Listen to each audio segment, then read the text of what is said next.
Awesome. So, hey everybody. Very excited to see you this morning. Welcome to our cool little doubleheader thing we got going with Flemma Chats and the book club.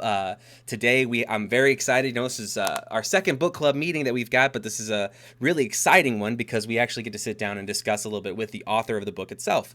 A rare thing you get for most book clubs. You know, you don't often get a chance to do something like this. So, very excited for this. We're going to do this Flemma Chats is going to talk about half an hour with Professor Vitale here, and then we'll go ahead and we'll kind of discuss the conversation that we have here as well as the book in our book club proper here at about 11:30. So first, I just want to once again properly on the air thank you so much for joining us, for talking with us today. It's very exciting, like I said, to kind of get a chance to speak with the person who actually wrote the book. Right, there are a lot of things that as I was going through and reading it, I was very excited to be like, oh, I want to see what his thoughts are on this. So let's look into some sort of anyway. We'll get into it, but thank you again for You joining us bet. today. Absolutely. So the first thing I'd like to do is kind of just with all of these Flemma chats, what I like to do is the whole mantra is to shine a light on something that needs more attention or to celebrate something that is going on, right? But the very first thing I'd like to do is kind of get a little more background about you. So could you give us a little bit of like what brought you to this point to write this kind of book, to talk about these kind of things, and to be the voice that you are? How did you get here?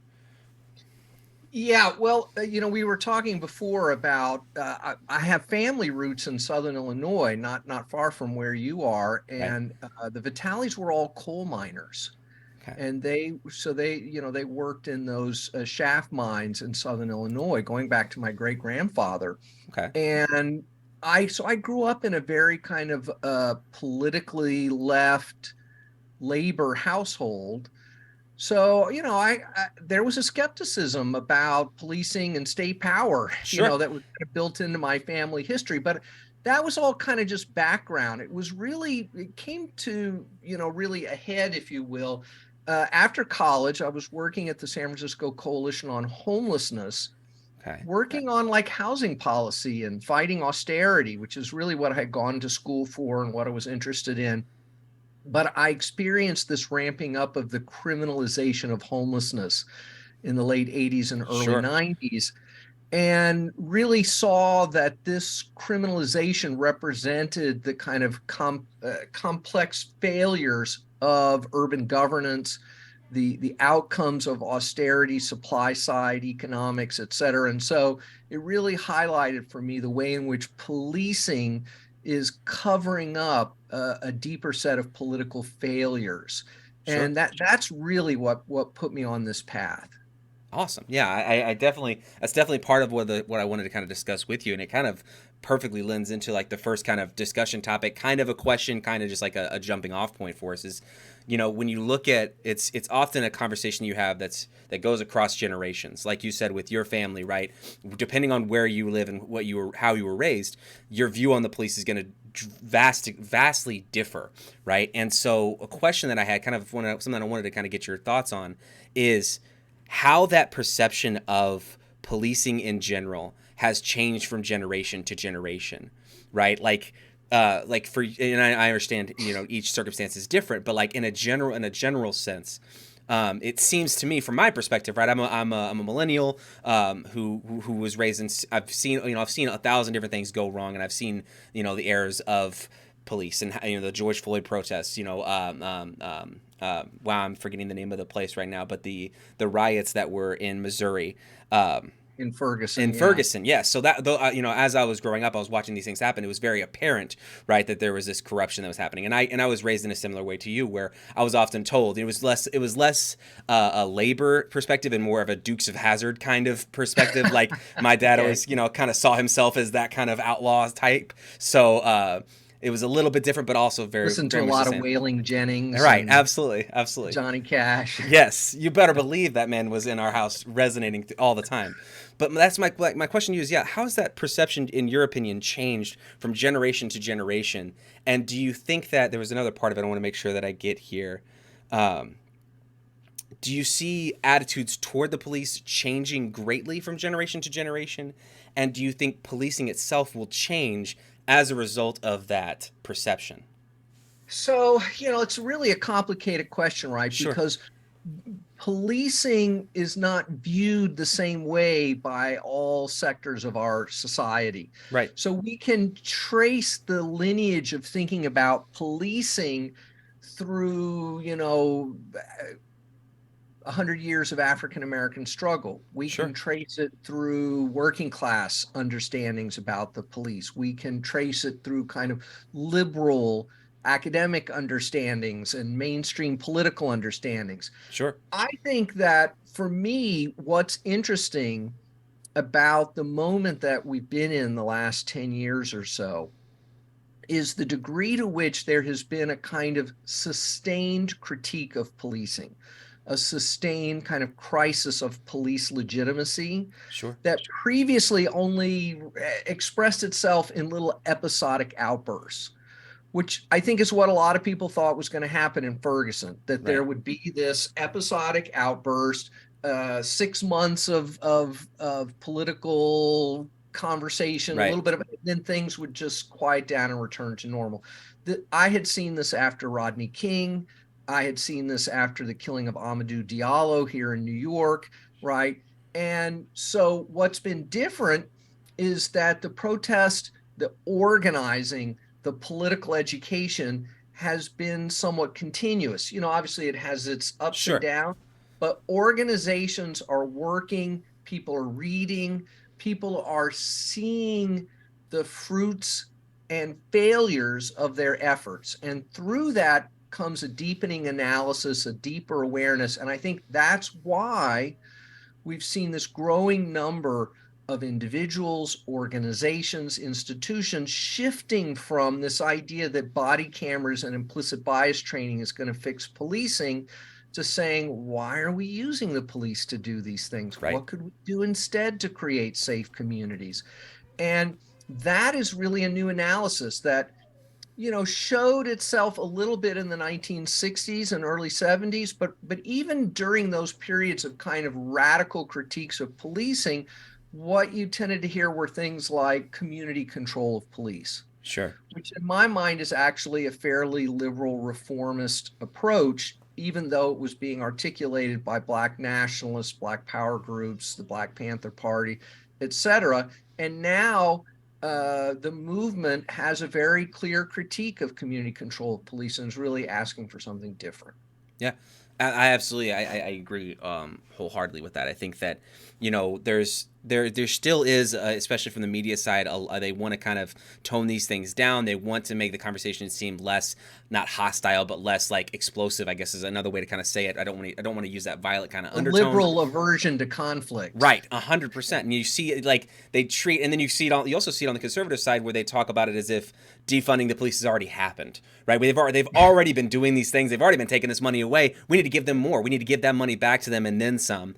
And which is also obviously problematic, right? For sure. So yeah, I think that the idea of it being a sustained critique is something that a way to phrase it that I haven't really thought about myself. There's a line that you wrote. It was early in the book that really it's haunted me, and it kind of feels like it parallels here. Whereas the line was, "A kinder, gentler, more diverse war on the poor is still a war on the poor." And I'm telling you, that kept me up that night. I was sitting there just like, he's like, this is all that's being done is just window dressing to make it look a little bit better, to make it look more diverse. But like you said, there's just countless studies that show that just because you include, like, there's been obviously, like you said, hundreds of years where African American communities, Black communities, brown communities have been targeted more specifically because it's easier, right? They're easier to not address them, but like to target them, plain and simple. And when you just put that veneer of, oh, well, now we have a more diverse group, well, that more diverse group is still targeting the same people.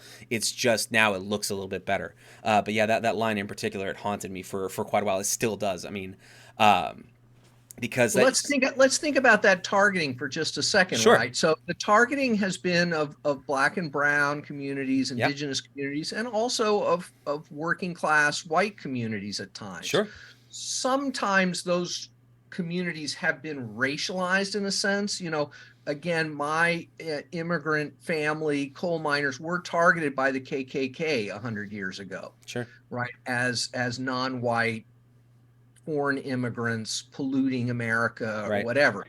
And these groups are targeted not just because of their difference. In fact, they're made different because they're being targeted for economic exploitation. Absolutely. So the targeting is about the use of state power in the form of the police to suppress both formal and informal resistance to that exploitation. Formal resistance in the sense of like labor uprisings, protest movements, and informal in the sense of just refusing to play by the rules, engaging in black market activities, engaging in disruptive and disorderly working class pleasures, Sure. all of which have been at the center of really the exercising of police power. Absolutely. And there's another big focus that you have on the book, and what I've seen you talk about a lot is the unhoused, right? The people who are criminalizing homelessness, right? Has been obviously has been growing and ramping up, but you're seeing it come to a head even more. I mean, I'm sure that you've seen obviously, and I'm sure people who are in the chat right now or who are watching have seen the benches that have the spikes on them so you can't sleep on them at night. Those kind of things to make try to show that they're addressing a problem, but addressing a problem as if these homeless people are criminals from the outset, instead of people who are subject or who are affected by the policies and the structure that is inherent there. That was a big part of it too. And I saw there was an independent article that you were quoted on about Cop City, and I was wondering if you wanted to kind of talk about that protest a little bit or speak to Oh, your experience sure. with that.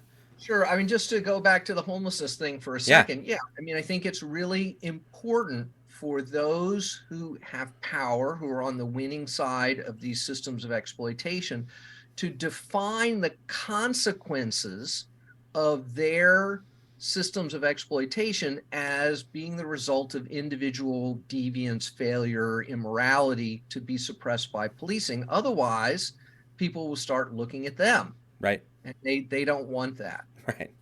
So yeah, let's talk about Atlanta for a second. Yeah. I mean, it's really a remarkable kind of situation. Very much live, ongoing resistance is happening. Solidarity is occurring across the country and even internationally, and it has definitely gummed up the works there for the mayor's plan to use land that was it's land that's owned by the city but actually is unincorporated. Sure. It's in a rural part of the county, and so the city, it wants to build this police training facility there, and because they own the land, they don't, and it's not in the city of Atlanta, they didn't have to go through normal land use procedures.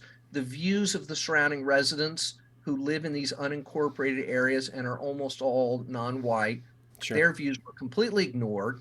Those communities have been told by the county that they were going to get some parkland Sure. out of this, and now they're going to get a police training facility.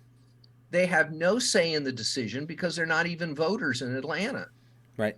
And there are major corporations through the police fund, a private, unaccountable foundation that's basically driving this whole process financially and politically. So the organizers there have really engaged in a kind of multi-front approach. They are mobilizing this as an environmental slash climate change issue, destroying green Sure. spaces, destroying trees. They're going after this as a corporate campaign. Who are these corporations who are privately funding policing and the building of this facility? And they're going after the mayor for being unaccountable, for expanding police power at a time when the community has made clear they don't want it. Sure. They don't want this. The turnout at public hearings, polling data shows the public does not want more resources spent on policing in Atlanta. Yeah, absolutely. I thought, yeah, when I saw that article, whenever I was looking at that stuff too, it's awesome to see. Like again, kind of goes back to what you're saying with that continued critique, right? We're seeing these things. It's not just these big moments and then it dissipates. It's consistent, and you're seeing it all over the place. And seeing what's going on in Atlanta is very good. Like, what would you say, in your opinion, would be some way that someone like me, someone who's in the St. Louis area, could help with something like that? Could Well, show yeah, support? I think it's so important the way in which this is kind of organically, so to speak, Sure. combining these environmental critiques with a critique of police power. And I think anything we can do to bring that analysis together and make it real for people is hugely important. Absolutely. So I think we need to be doing political education events wherever we are. Okay. Yeah. Let's bring together some existing activists concerned about police abuses, and let's bring together some environmentalists concerned about climate change, and let's have a public conversation about what the connection is between these issues, not just in Atlanta, but in our own backyard. Sure. I mean, let's look at St. Louis, where you're nearby to, right? Right. Have a very strong movement there that has been very critical of the harmful impacts of jails and policing. You've got the Close the Workhouse campaign, et cetera. Let's bring those to get people together with the folks who are concerned about the fact that there are no street trees in some communities, or very few. There's not enough green space for people, that the risks of flooding from increasingly severe weather fall disproportionately on the same communities that are being impacted by intensive policing. Absolutely. Let's have those conversations. And I'm sure wherever people are listening, there are people that they could work with in both parts of this equation Sure. who now is the time to sit down and have those conversations. Absolutely. Absolutely. Hey, you heard it here And maybe first, follow folks. up with some protests too. Absolutely, absolutely. Whenever you can, love a good protest. Come on. Yeah, I think that's very important. I think it's a very good way to kind of get through things. I know a lot of us are in that St. Louis area, so let's all get together. Let's all talk about that. But those of you who aren't, and those of you, I know there's some of you like are in Canada right now. Like I know Bunny is up there, but you know, no matter where you are, this problem is not just one in in the United States alone, right? So Yeah. there are Well, sure. you mentioned, sorry to interrupt there. you, but you But you're mentioned good. Canada, which reminds me, there's also a First Nations element to this, right? Sure. Which is, some ways more pronounced in Canada, but is also very present in the US. We saw that, for instance, with the Dakota Access Pipeline Yeah. protests that also brought together this analysis of the environment, police power, and indigenous rights. And there is an indigenous rights issue down in Atlanta. Yeah. I think they're still exploring some of the history of that land and its usage by indigenous peoples, but I think we're going to hear more about that going forward. Yeah, I did. I've also heard there's an article I read, and then there's some TikToks, ironically, that I've seen about the Native American Child Welfare Act or something like that. Something in regards to children's welfare is being attacked, or they're trying to repeal an act that used to give benefits to Native American people, or how did you say it? Well, in Canada, they use the term First First. Nations Okay. people, so Okay. we might say Native peoples Sure. here. Sometimes I say indigenous. I mean, obviously There's want to be respectful of however absolutely, want to be identified. absolutely. But yeah, there's that's something to look into as well. But that's a topic for another time for later on. But let me go through here. I know we've got about 10 minutes left, so I want to make sure that I cover everything that I had prepared. And I also kind of want to go over, and I'll actually segue into this first, is going back to the end of policing, the book itself. There are all kinds of areas in which you address the problem and you kind of explain and educate on how we've gotten to where we are now. So from your perspective, you have somebody on the street walks up to you and says, "What do you want this message of this book to be?" If you had a person walk away and they knew one thing, or they took one thing away from it, what would that be? What's the elevator pitch? Yeah, right. We don't need nicer police. We need alternatives to police. Sure. I mean, that's really that we are making a mistake if we think that policing is the most just, effective, efficient way to create safe and healthy communities. Sure. And that there are lots of other ways that we could achieve that don't involve people with guns and badges. Yeah, absolutely. And so what forms does that take for you? So I've heard a lot of people talk about, and I think it's even mentioned in the book too, like of having someone who works in social work addressing a problem with someone who maybe has a mental disability, instead of having a police officer come and address that issue, right? So are there any other forms that you think that it can take aside from that? So, I in the book, I have these 8 substantive chapters Right. where I look at some problem that we've tried to use police to solve. Right. And then at the end of each chapter, I explain what we could do differently. So, we need to end the war on drugs. This is a huge part of what police do. Low-level drug arrests, even with legalization of marijuana in many states, is still the #1 form of arrest in the United States. It's driven millions of people into incarceration, fines, fees, lost jobs, and all the Right. rest, and it serves no just purpose. And the solution is to look at regimes of decriminalization, legalization, and robust harm reduction and public health interventions, all of which people know how to do. There's a huge community of harm reduction workers, of public health workers who have tested models, safe consumption sites, needle exchanges, drug treatment on demand, legal distribution of opioids, things like that, that we should be looking at. All of which would allow us to completely get rid of narcotics units rather than wasting money trying to give them anti-bias training. Sure. And similarly, we need to get the police out of sex work enforcement. We need to get them out of the schools. We need to bring back counselors, Mm. extracurriculars. We need to put in place restorative justice programs, wraparound services for children in crisis that reaches back into the community, into the home to try to figure out what's driving the kind of disruptive or even harmful behavior among young people rather than just trying to criminalize it. Yeah, that was one thing So that lots of shocked examples me. like that. So, sorry, I don't mean to interrupt you as well, but uh, reading about like school resource officers, right? I like we talked about before we went live there. I was raised in Hardin County, Illinois, for the most part, right? And so we didn't have that. We only had 40 kids in my senior class. We had 100 kids in the 150 kids or whatever in the high school itself. So we didn't have that approach. We didn't have the budget for something like that, which was honestly probably worked out for the better for us in that situation because I didn't quite consider the idea of that chapter itself too was another one. This whole book is obviously, each one is like another big like, oh my gosh, wow moment. But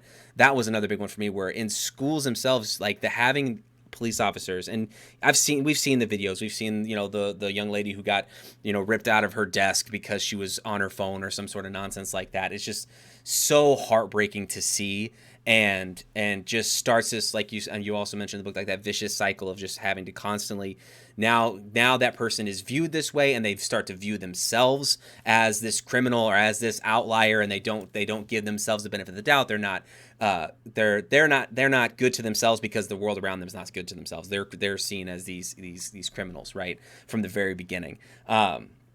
But no, I think that's very important. Again, each of those chapters, each of your solutions, I think were very good ones, and I appreciate you going into that a little bit here as well. Let's just talk about this student who was flipped out of the desk Yeah, by the school police officer. yeah, She was on her phone and kind of refused the request of the teacher to stop. But what was missed is, well, why was she doing that? Well, she had had a death in her family. She was see, I didn't mourning. know She that. was traumatized, Yeah, right? right, And no one took a second to step back and say, "Hey, what's going on? right, What's the big problem here?" And there was no one there who could help her manage this stressful, traumatic situation. And so instead, they just went right to violence and criminalization. right.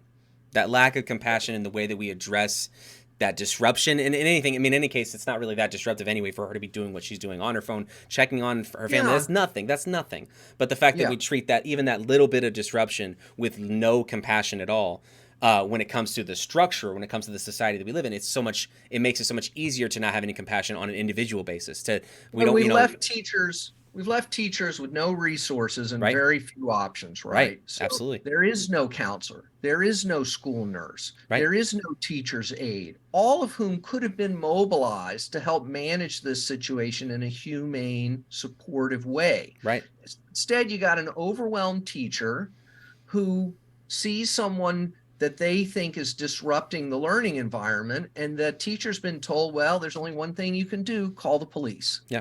Or we'll give you a gun. How about that? Yeah, even worse, Yeah, right? yeah, right, exactly. It's terrible. I don't know if you saw. Did you see these panic rooms that they're doing now Yes, of in the course, classrooms of where you pull course. it out? Yeah, it's terrible. Yeah, It's yeah, no, dreadful. it's horrific. Yeah. This is further traumatizing children. These Yes. red alert drills and these take cover drills are traumatizing to children and are not an effective prevention Right. of potential violence, because what happens when the kid's out on the playground or on their way into the classroom or in the cafeteria? You can't do these things. No. And this just reinforces a fear-based understanding of the world, which just drives more demands for more people with guns, Right. who then fail to provide the kind of protection that we fantasize they're going to provide, which Right. then just creates this unvirtuous cycle. Yeah. Another example of that is the in Texas, that recent case where they spent 45 In minutes just waiting Uvalde, in Uvalde. Yeah. yeah. Just waiting for nothing to happen. I mean, just sitting around waiting for some order from somebody who really honestly they could have gone into action, and people would have been, and those kids would have, obviously the ones that survived would have still been traumatized, but at the very least that trauma wouldn't have been, drawn out like it was. And then you could have also saved some lives in that situation too. And it's just, it's a terrible, terrible time to be, it's just, this is the last point. This is what I wanted to end it on. Right, is that it's heartbreaking to reading this book. My heart's broken over and over and over and over and over again, and it's hard to see the light at the end of the tunnel when you're seeing these problems because it's such a large issue. So what would you say to someone, and would you say to me in that situation, right, where it's like, Yeah. it feels hopeless, it feels so large? What is realistic to, like, what can we realistically get done?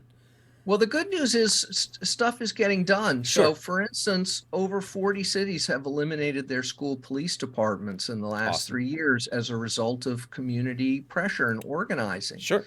So, I'm involved in a campaign in northern LA County, in Palmdale and Lancaster, where we're working with students, teachers, families to try to get rid of school policing there and to invest those resources into actual student support services. Amazing. So there are campaigns going on all over the place. I'll be in Memphis again on Wednesday, where the community has been organizing against pretextual traffic stops, using police for traffic enforcement. They just won a couple of bills, got passed, that we've been working on for years down there.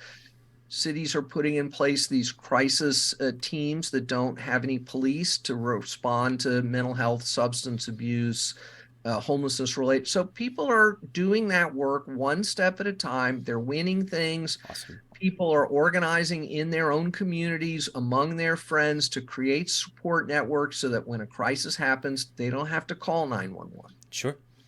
Absolutely. So, and I love that, and that's another call to action, right, for us here that are in this area. For those of you who are around me, let's get together, let's talk, and I mean, like, and also look into things that are actually going and where we can volunteer as well. And we'll, I'm sure, have a further discussion about that later on whenever we actually talk in the book club proper. I know a couple people who are very excited about stuff going on in that regard, but all in all, I appreciate the conversation that you've had with us today. I don't want to keep you too long. I did say I'd keep you half an hour. I want to keep us loyal to that.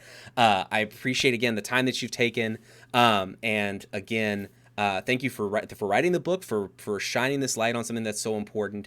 And I hope you have a wonderful rest of your day, man. And hopefully your family gets home safe and everybody's taken care of. Thank you. Everything's good. But thank you again for joining us today. You bet. Enjoy the conversation later. Absolutely. Thank you. You bet. Bye-bye. Bye-bye.